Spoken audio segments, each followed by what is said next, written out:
Da li možemo verovati Svetskoj zdravstvenoj organizaciji? U ovom videu uradit ćemo jednu kratku analizu gomile podataka do koje smo došli upravo tragajući za odgovorom na ovo pitanje. Poreklo ovih informacija je sa više različitih medija i portala kao i iz više dokumentarnih filmova. Podelit ćemo sa vama deo tih podataka i informacija, ali na vama svakako ostavljamo da donesete svoj subjektivni zaključak. Uzimajući u obzir da su mnogi prvi put nakon pojave koronavirusa čuli za Svetsku zdravstvenu organizaciju, evo par informacija sa Wikipedije.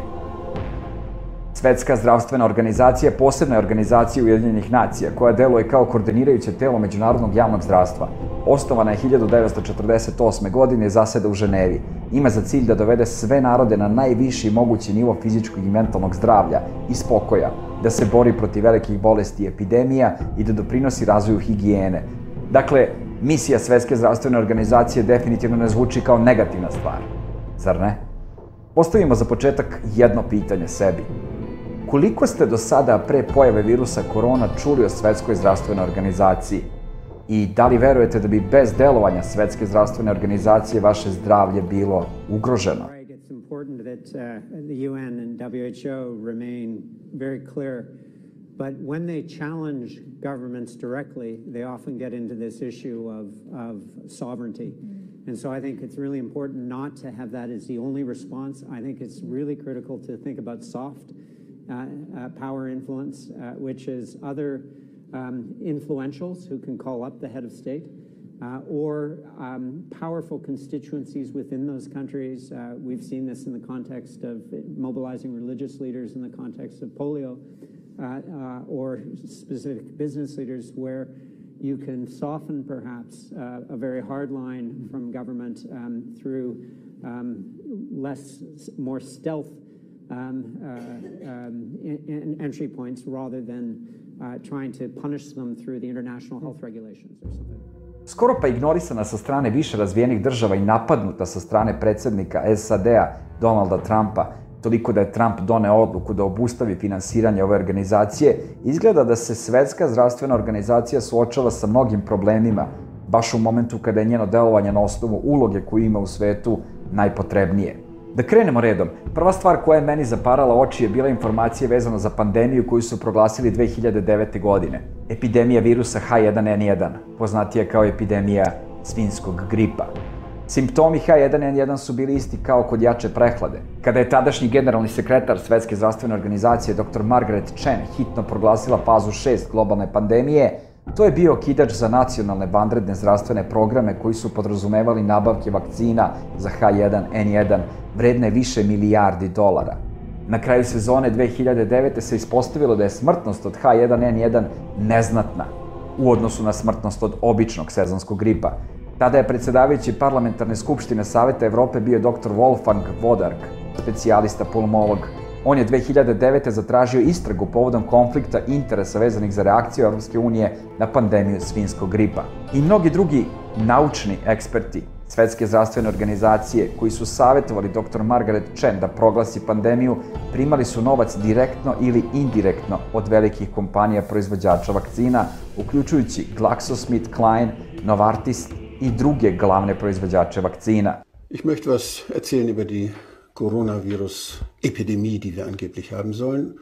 Und ich dachte erst, dieser Hype geht wieder vorbei, als das losfing, aber das hat sich ja so gesteigert, dass ich denke, da muss man mal genauer drüber nachdenken. Und ich war Amtsarzt, ich habe ein Gesundheitsamt geleitet, ich habe ein eigenes Sentinel gehabt, ein eigenes Monitoring-System für Grippeerkrankungen, habe jedes Jahr in meinem Bereich, das waren 150.000 Einwohner, immer beobachtet, wie viele Menschen werden krank.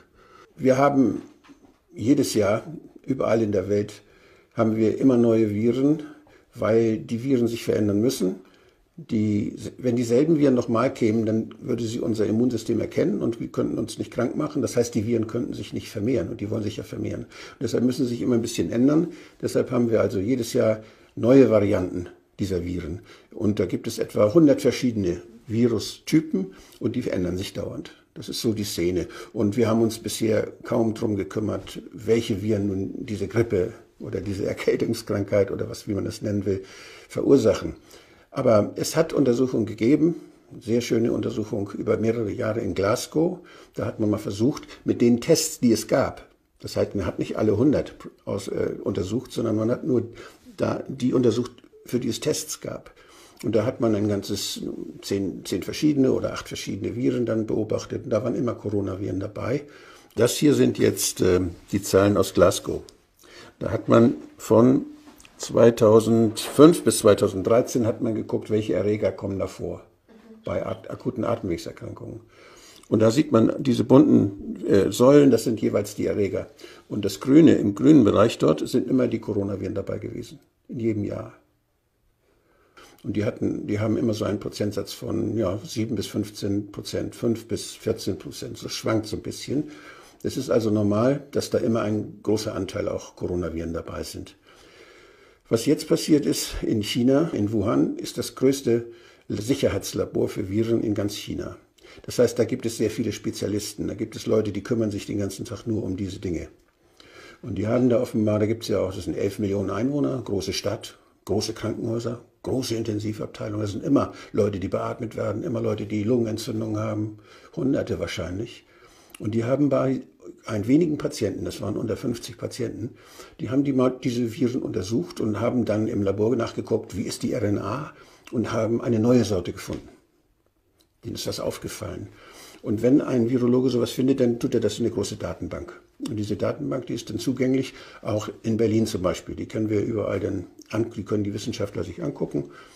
Und dann hat man hier in Berlin nachgeguckt, hat verglichen und hat dann versucht, dort einen Test zu entwickeln, um diese speziellen, angeblich neuen Viren dort, diese neue Variante dann damit messen zu können. Und da gibt es ein Protokoll, das hat Herr Drosten eingereicht bei der WHO. Und dieser Test ist dann sehr schnell zugelassen worden. Normalerweise ist ein Test ein Medizinprodukt und muss validiert werden. Das heißt, er muss sehr genau kontrolliert werden. Was sagt dieser Test eigentlich? Was misst er eigentlich?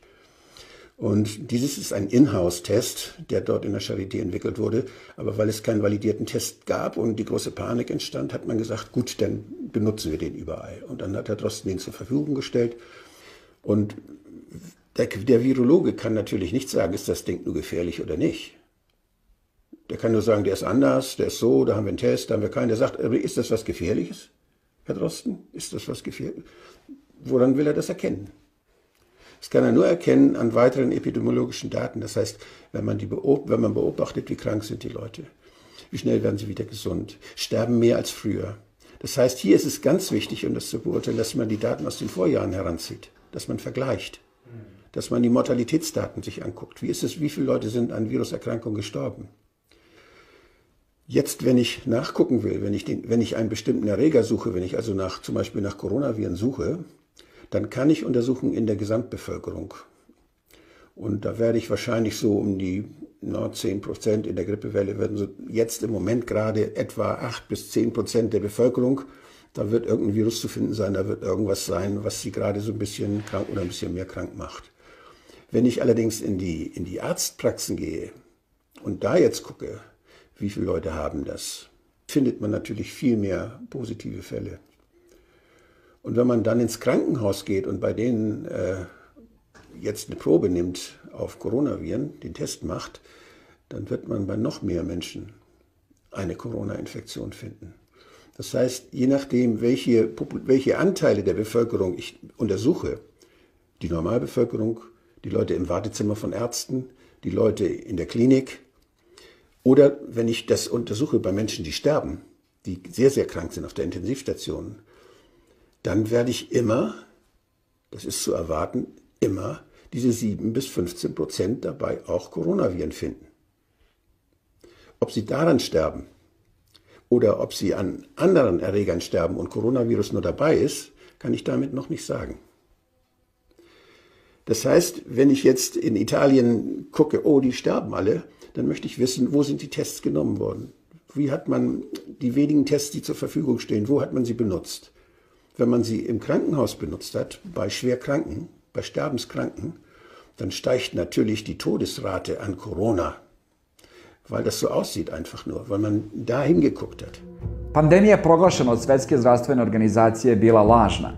Sezona 2009. i 2010. imala samo blago prisustvo sezonskog gripa u odnosu na prosečno zabeležena stanja. Farmaceutski giganti su inkasirali milijarde u toj epidemiji. Uprkos velikim skandalima iz 2009. i 2010. koji su povezivali farmaceutsku industriju sa Svetskom zdravstvenom organizacijom, današnja Svetska zdravstvena organizacija pod vođstvom Tedrosa nije učinila gotovo ništa da iskoreni korupciju i sukob interesa. Sadašnja naučno-savetodavna grupa eksperata Svetske zdravstvene organizacije puna je članova koji primaju značajne finansijske donacije od velikih proizvođača vakcina, fondacije Billa i Melinda Gates ili Wellcome Trusta. Danas većinu finansija za Svetsku zdravstvenu organizaciju ne obezbeđuju članici Ujedinjenih nacija, već takozvano javno-privatno partnerstvo, u kojem dominiraju privatne kompanije za proizvodnju vakcina, koje su, kako se tvrdi, deo grupe Bill Gatesovih sponzorskih entiteta. Na pitanja ko i na koji način utiče na Svetsku zdravstvenu organizaciju i šta treba da se promeni da bi se tome stalo na put, pokušale su da odgovore autorke dokumentarnog filma Svetska zdravstvena organizacija pod kontrolom lobista, koji je emitovan na kanalu Arte, a preneli su nemački mediji. One tvrde da su 1990. godina različite organizacije za lobiranje iz oblasti biotehnološke industrije uplaćivale visoke novčane iznose Svetskoj zdravstvenoj organizaciji, nakon čega je ona zajedno sa Organizacijom za hranu i poljoprivredu povećala maksimalnu dozvoljenu količinu glifosata u genetski izmenjenoj soji za 200 puta. To je naravno bilo u interesu kompanije Monsanto, koja je 1970-ih izbacila pesticid na tržište i koja je nakon povećanja granice prodavala znatno više glifosata i odgovarajuće soje. Iako su stručnjaci Međunarodne agencije za istraživanje raka ocenile drugačije, Svetska zdravstvena organizacija je 2016. utvrdila da nema dokaza da glifosat izaziva rak. U komisiji koja je to utvrdila sedela su dva funkcionera Svetske zdravstvene organizacije koji su istovremeno radili za organizaciju za lobiranje, a kojoj je Monsanto navodno uplatio velike novčane iznose.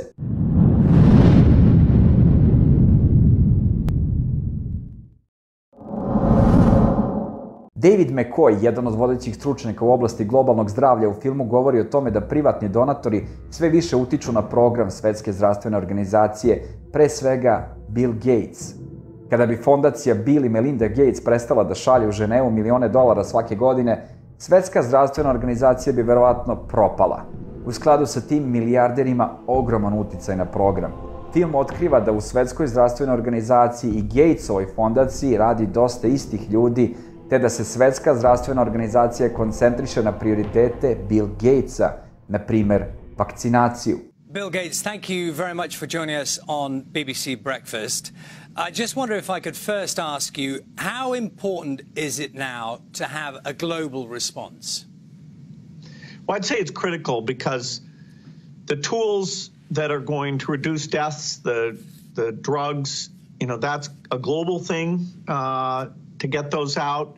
And the thing that'll get us back to the world that we had before coronavirus is the vaccine and getting that out to all 7 billion people. And so the efforts to test those, to build the factories, to understand, is it safe and ready to go? That's a global problem. Now, can I ask you, in relation to the vaccine, I know that you've donated a sum of money in relation to that. Just talk me through what do you think are the key elements around developing a successful vaccine? Is it money? Is it political will? What do you think are the key elements to that?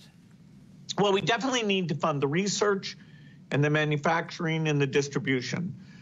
The distribution piece for developing countries will be Gavi, where the UK has always been super generous on that. The research will need to fund about the 10 most promising constructs, because we won't know in advance which one will prove to be safe and effective. And being effective for older people whose immune system is weak is a huge challenge. If you really amp up the vaccine to do that, then you can run into safety issues. So we're going to have to take something that usually takes 5 or 6 years and get it done in 18 months. When will there be a vaccine? The people like myself and Tony Fauci are saying 18 months. If everything went perfectly, we could do slightly better than that. But there will be a trade-off. We'll have less safety testing than we typically would have. And so governments will have to decide, do they indemnify the companies and really say, let's go out with this when we just don't have the time to do what we normally do. So 18 months is about what we'd expect. We're doing everything we can. We'll write checks for those factories faster than governments can, and they'll come along. It definitely shouldn't be money limited. It should be, all the best constructs, full speed ahead, science limited. As I understand it then from what you're saying is that it may be that there needs to be some compromise in some of the safety measures that would normally be expected to create a vaccine because time is so crucial. Well, of course, if you want to wait and see if a side effect shows up 2 years later, that takes 2 years. So whenever you're acting quickly, like during the HIV crisis, they created a quick way of getting drug approval. There is a trade-off there. In that case, it worked super, super well. And here, we will, I think, be able to get some safety indications, but this is a public good. And so, those trade-offs, the government's working on a cooperative basis will be involved in the decision to say, hey, the regulator says go ahead, even though you haven't taken the normal time period. Primera radi, svake godine 1500 ljudi umre od zagađene vode. Preko 2,5 miliona ljudi ove godine je preminulo od raka, gotovo 150.000 ljudi od gripa, dok je samo u toku ove godine preko 1,5 miliona ljudi preminulo od direktnih posledica cigareta, kako navodi sama Svetska zdravstvena organizacija. Zdravstveni stručnjaci već izvesno vreme kritikuju činjenicu da se ovi segmenti prilično zanemaruju, a autorke filma jasno kažu da bi razlog mogla biti fondacija Bill Gatesa. Ona naime ulaže u koncerne čije delovanje ugrožava zdravlje mnogih ljudi. Što je veći njihov profit, to je prihod od investicija veći. Gatesovom portfoliju između ostalog pripadaju veliki proizvođači alkoholnih pića i prehrambenih proizvoda, kao što je Nestle ili naftni koncern Shell. Tu je zatim ugovor između Svetske zdravstvene organizacije i Međunarodne organizacije za atomsku energiju, koja finansira atomsku energiju širom sveta i koja, tvrde autorke, sprečava Svetsku zdravstvenu organizaciju da nastupi kao neutralna ustanova i objavi prave podatke o štetnosti radioaktivnosti po zdravlje. Posle katastrofe u Černobilu 1986. godine, Svetska zdravstvena organizacija objavila podatak o žrtvama niže od stvarnih, a posle zemljotresa i tsunamija u Fukushimi 2011. godine bila je upadljivo uzdržana. Predstavnici organizacije su došli na mesto nesreće tek posle više dana, iako je u takvim slučajevima neophodno hitno reagovati, na primer da bi se izmerilo zračenje neposredno nakon nesreće. Pored toga, prema statistikama, Srbija je u samom vrhu Evrope po broju obolelih od kardiovaskularnih i malignih bolesti. Iako mnogi lekari tvrde da je porast bolesti primećena nakon bombardovanja 1999. godine, u nekoliko izveštaja Ujedinjenih nacija i Svetske zdravstvene organizacije, uključujući i one iz 2014. godine, utvrđeno je da lokacije sa osiromašenim uranijumom ne predstavljaju značajan zdravstveni rizik za stanovništvo. Odluka američkog predsjednika Donalda Trumpa da uskrati novac Svetskoj zdravstvenoj organizaciji nije se dopala, pogađate, ni Bill Gatesu. Ova odluka je opasna koliko izvuči, rekao je milijarder Bill Gates. Njihov rad usporava širenje COVID-19, iako taj rad bude zaustavljen, ni jedna druga organizacija ih ne može zameniti. Svetu je potrebna Svetska zdravstvena organizacija sada više nego ikad, rekao je osnivač Microsofta.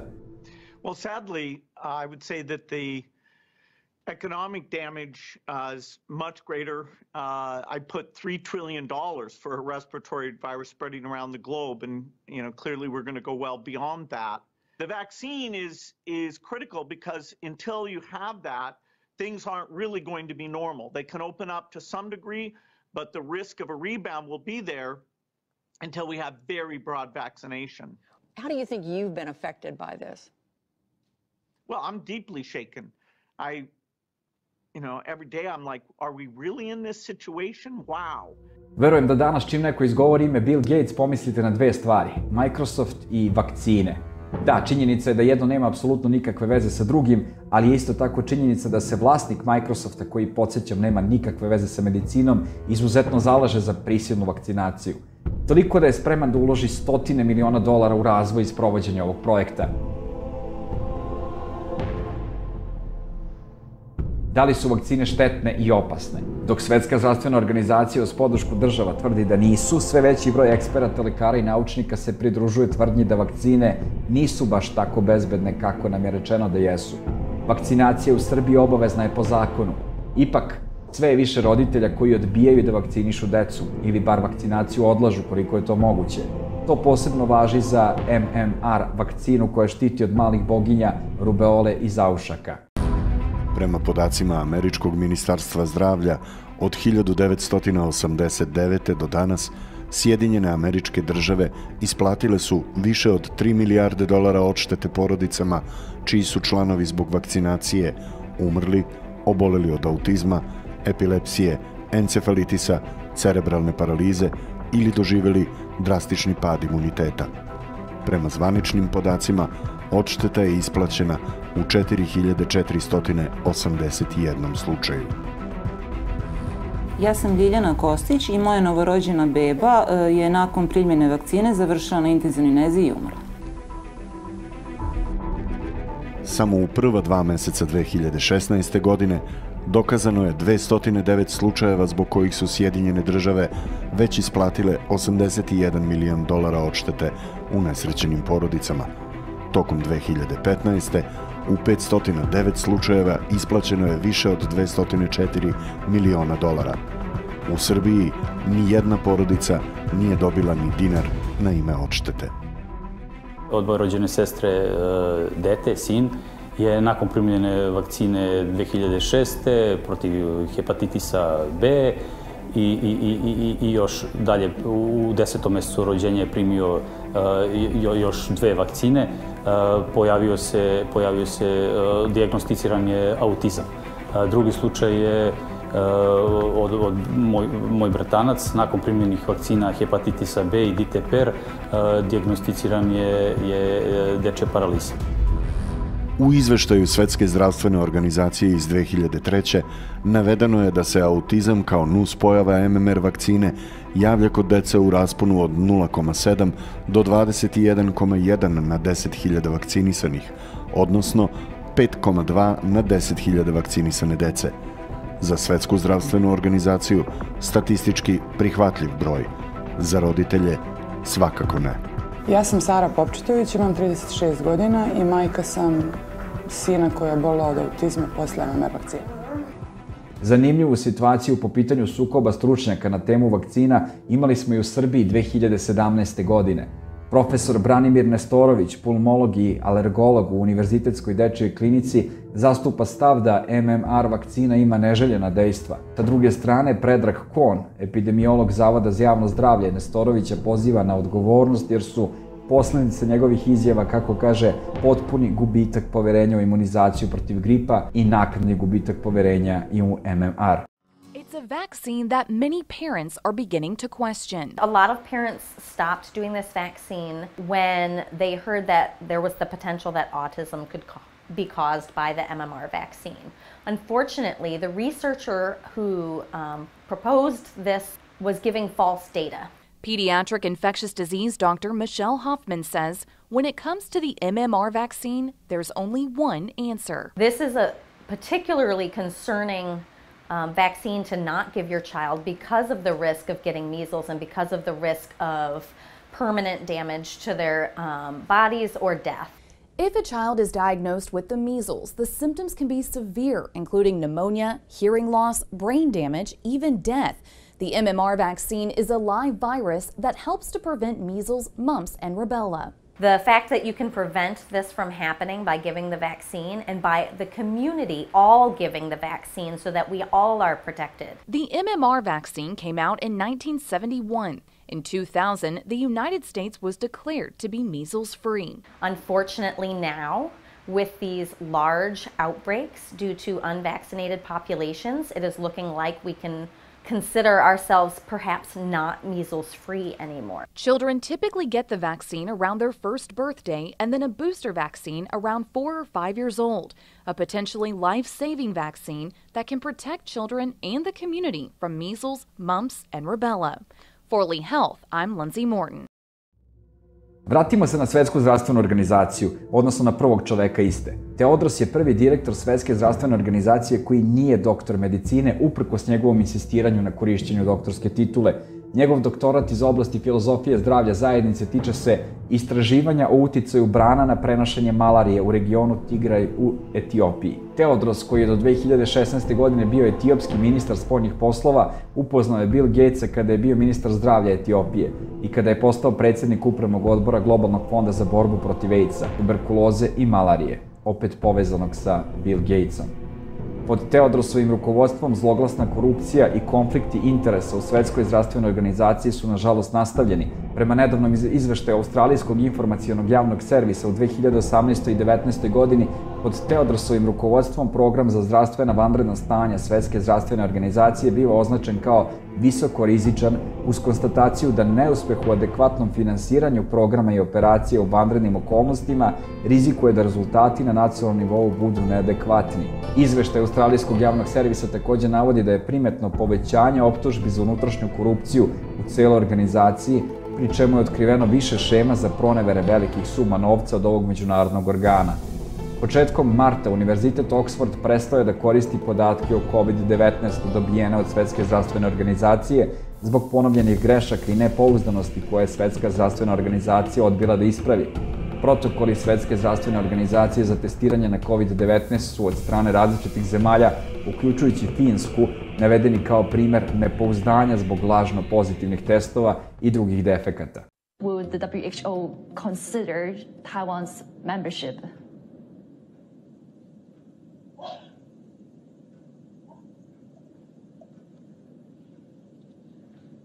Hello? Sorry, I can't hear you. I couldn't hear your question. Okay, yeah. Let me repeat the question. No, that's okay. Let's move to another one then. Right. And then he sort of wraps. I mean, James, like literally, the World Health Organization. Honestly, they've got out of their way to say, oh, nothing to see here, and then praise China, and now pretending the connection doesn't work. I mean, honestly, I could watch that clip 1,000 times. I mean, Paul, there's so many learnings, if we could use that horrible word, learnings, to come out of this whole experience. Number one, we know that the WHO is a completely useless and corrupt body that has been completely taken over by Chinese Communist Party propagandists.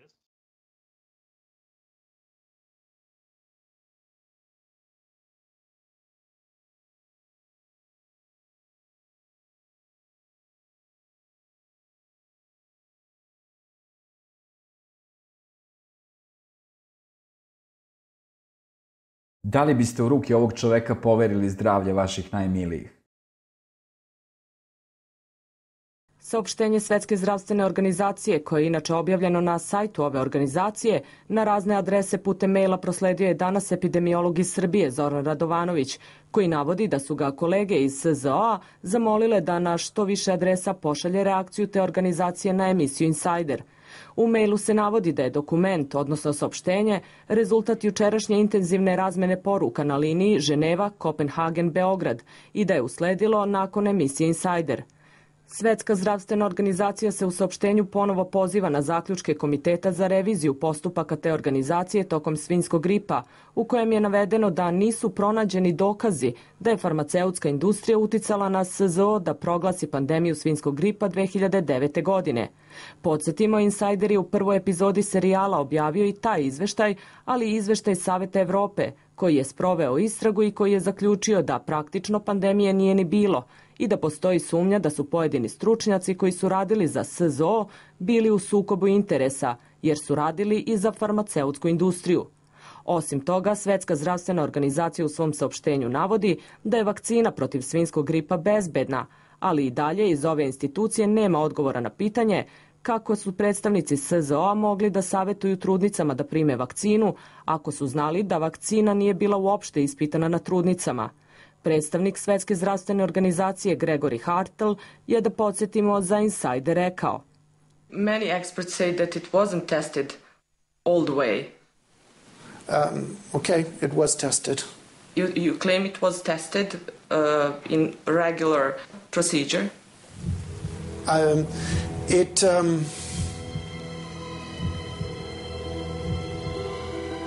have to think back. This is 2 years ago. This is a long time ago.